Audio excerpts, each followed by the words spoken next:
certaines filles qui sont dans ce film. Et c'est des les filles de juges, de magistrats. Et là, vous dites, je cite, « Ils savaient que ces deux magistrats profitaient de leur impunité pour se livrer à toutes sortes d'exactions, parce qu'il était intervenu comme médecin pour réparer quelques dégâts chez les petites victimes. » Tout à fait. Donc là, on est en train de parler de réfection d'hymen, on est en train de parler de quoi? Et on parle de pédophilie et de viol sur petites filles, c'est ça l'idée? Vous voulez vraiment en parler? Oui, je veux vraiment en parler, ouais. Ben oui, c'était viol. Alors, un des magistrats qui était président du tribunal de Tanger, c'était une grande personnalité, à l'égal de mon père, qui était le médecin-chef de la province. Mettez-vous devant le micro, Gérard. Oui. La médecine, c'était mon père qui l'a dirigé, qui chapeautait tout.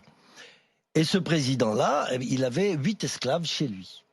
Des petits esclaves de 8 ans à 13, 14 ans. Et il les violait quand il voulait. Voilà. Et quand il faisait trop mal et tout, il appelait mon père. Quand il y avait des points de suture à faire, il appelait mon père. Mon père venait. Ah oui, mon père venait lui-même personnellement pour que les infirmiers et tout ne le sachent pas. Donc c'est mon père qui s'en occupait, mais à contre-cœur, mais il était bien obligé. Mais là sur ça, justement, précisément, les temps ont changé. Ah, au Maroc, je suis pas sûr. Hein. Ah non? Oh non, ah non. À partir du moment où c'est le pouvoir, on protège. Ça c'est sûr. Ça c'est sûr. Sauf qu'il y a eu un moment où Hassan II a réagi. Mais son fils, je pense pas. Il a réagi, Hassan II, il a mis un peu tout le monde en prison. Il y avait à Tanger un monsieur qui s'appelait Michel, un grand gangster, qui avait un bar, grand gangster, entre parenthèses, qui avait un bar là-bas et puis il vendait les petits-enfants à des grandes personnalités, notamment de la famille royale anglaise. Et parce que le prince Moulay Abdallah, qui était frère du roi Hassan II, était aussi homosexuel et pédophile. Donc à un moment, le roi en a eu marre, il a dit bon, tout ça, ça suffit.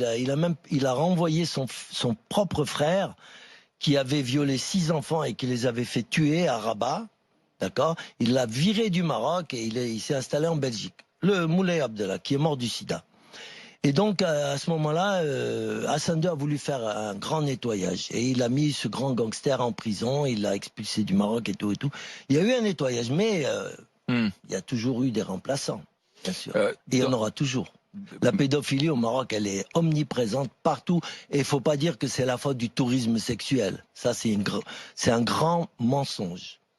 Voilà. Et pourquoi est-ce qu'on n'a mieux pas Il y a certaines régions du Maroc, comme Tanger ou Marrakech, où ils ont ça dans le sang. Je dis pas que les Marocains sont bisexuels, loin de moi.